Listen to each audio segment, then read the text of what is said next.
Should multipathing be removed from War Thunder? Hello guys, once again it's Matt. Thank you all the members and patrons, make sure to subscribe, and let's talk about one of the main things that people that play top tier are talking about it on the forums, on videos, on Reddit and everything like that. I wished I did a video earlier from this, but still here we are. Okay, so multipathing, what it is, very basically it is the problem that you see basically all the radar missiles in the game going to the ground instead of the target when the target is actually flying very low to the ground. Okay, what is happening is actually that the seeker is receiving the reflections of radio waves from the ground in such a way that the seeker thinks that the actual target is flying lower than he actually is.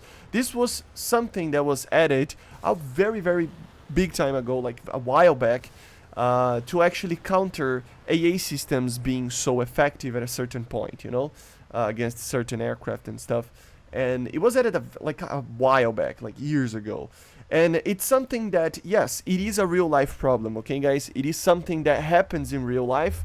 But the thing is, the more modern the missile is, the better the radar is from the aircraft itself as well, and the radar from the seeker once it's a Fox 3 and stuff, the better they get, the less common this problem got to exist. Okay, so basically the radar became a lot more sensitive, I would say, making you be able to shoot targets that are flying lower and lower and lower and lower. And this is something that it's the unrealistic part about it in the game, right?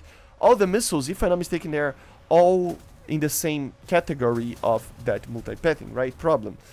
So any missile that you fire onto a target that it's radar guided will go to the ground if you are flying, or if the target is flying at a certain altitude, and all are the same. And this is where, like I said, the unrealistic part begins, right? Because yes, initial missiles from the radar department became available for many of these aircraft. Yes, it wasn't even a problem because, to be honest, these radars couldn't even see flying so low.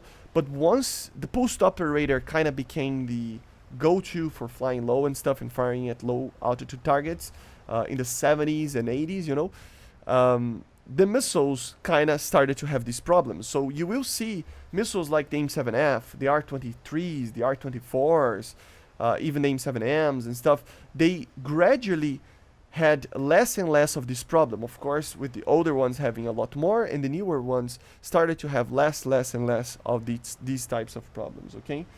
Until it actually started to be kinda non-existent. Not really non-existent, here and there it can happen. Very low flying targets, like 5 meters, 10 meters, 20 meters, depending on the missile and stuff.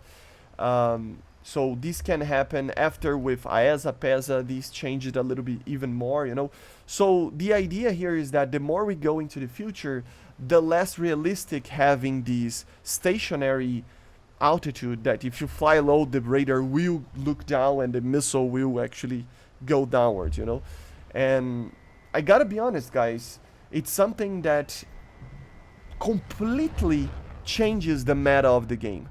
I've been saying this for a long time, but BVR will not be a gameplay meta unless they change this, because there is literally no reason for people to fly high and try to understand how radar missiles work and try to engage in the chess match that it is BVR combat if they just have to fly low to be invulnerable to any type of missile. It's funny because even the Phoenix, you can kill targets that are working, like flying like very low to the ground. Even the R-27 using the INS, using the Phoenix, for example, having a lot of TNT equivalent and stuff, but it's not really useful. It's kind of a luck thing even. Although, yes, in the R-27, the INS, you can use it correctly if you know what you're doing, but during certain specific target shootings, right? But in a general way, the more we go into the future, the less prominent this thing should be. And I'm not even saying about removing it.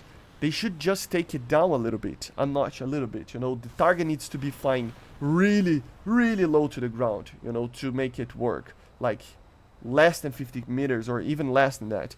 Something like that. Then okay. But now it's like sometimes it's all over the place. I have to check, but it's more than 100 for sure, I think. Or it's something very high. If it's not that much, it doesn't matter too much. It just needs to be lower than it is right now. This will bring a lot of things to the game. First of all, it will bring a new type of combat, to be honest, back to the table, which is BVR, that almost nobody does, you know. Oh, but I don't want to play BVR. Well, that's the thing, right? You will still have to understand how to avoid radar missiles. You know, that's the only thing that matters here. It's not even doing BVR. It's just basically understanding how to avoid radar missiles and not just firing one shaft behind you and thinking that this will work. So people need to like figure out how to do that. Of course, many channels do that. Even Gaijin helps with that with their own videos and stuff. There are tutorials about it. There's a lot of things out there for you to learn how to avoid radar missiles without having to fly low. So it's more of a thing of making the player base, the average player base, I mean, learn a little bit more about the radar missiles and stuff. But this will bring more fun and more engaging situations, not just furballs in the middle of the map with 4th generation fighters. You know, that can be fun sometimes, but not always, right? The second thing that it would bring is a lot more realism, right? So it will be a lot more realistic. As I said, the more modern the missiles are, the less affected about this feature they would be, right?